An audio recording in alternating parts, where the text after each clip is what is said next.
बहुत ध्यान देकर।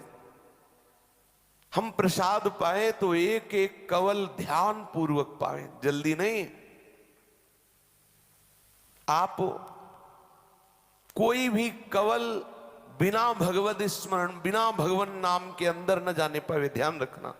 पानी भी पिए तो एक एक, एक घूंट जिसमें नाम मिला हुआ जा रहा है।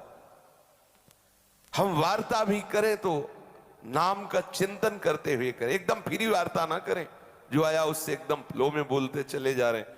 हम बहुत सावधान होकर दृष्टि बचाएं, श्रवणेंद्रिय बचाएं, हमारा नाम स्मरण न छूटे।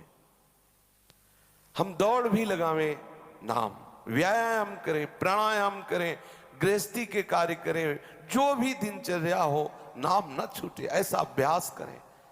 थोड़ा आपको बहिर्मुखता के कारण कठिनता लगेगी, लेकिन सच्ची मानिए ये अभ्यास सिद्ध हो जाता है। भगवान श्री कृष्णचंद्र जी जब गीता में कह रहे हैं मामुनि स्मर युद्ध चो, तो ये अभ्यास युद्ध से ज्यादा कठिन नहीं है।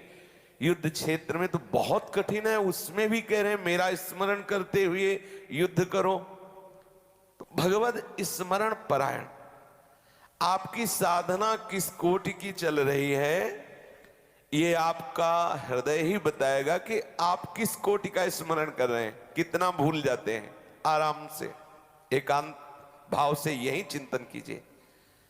आप कब कौन कौन सी परिस्थिति में आप भजन आपका छूट जाता है, सुमिरन छूट जाता है, प्रभु का विस्मरण हो जाता है।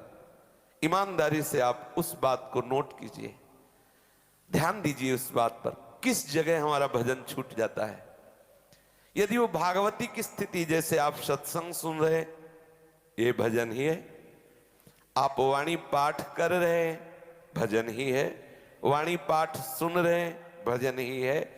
जिसमें आपका मन, आपकी वाणी बहिर्मुख और अंतर्मुखता दोनों विषय में जा रहे हो, बहुत सावधान हो जाना। जैसे आप भोजन पा रहे हैं और भोजन के स्वाद में डूब रहे हैं और भजन छूट गया, ये गड़बड़ है। आप चल रहे हैं, भले परिक्रमा लगा रहे हैं प्रभु की, लेकिन विषय चिंतन हो रहा है। शरीर से चेष्टा तो परिक्रमा लग रही, लेकिन विषय चिंतन हो रहा है, अभी सर्वांग भजन नहीं हो रहा। हमारा प्रधान कार्य है चित्त वृत्ति का प्रभु में जुड़ना।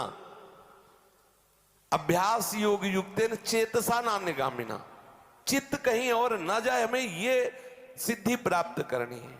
सब साधन कर यह फल सुंदर, प्रभु पद पंकज प्रीति निरंतर। निरंतर प्रभु से जुड़े रहना, अंतर की वृत्ति से। ये खास बात आपको बता रहे हैं। पूज्य श्री भाई जी महाराज ने कहा कि 50 माला कम से कम रोज जपो, 50 माला रोज नियम पूर्वक जपो। और नियम ऐसा होना चाहिए कि 10 दिन एक अंदर से उत्साह आया और आपने निर्वाह किया नियम का, और 11वें दिन से शिथिल होने लगा। एक पद्धति से चलो। जैसे गायत्री अनुष्ठान के बाद जब सदगुरुदेव भगवान की कृपा से बात समझ में आई, तो आज तक कोई अन्य अनुष्ठान नहीं हुआ।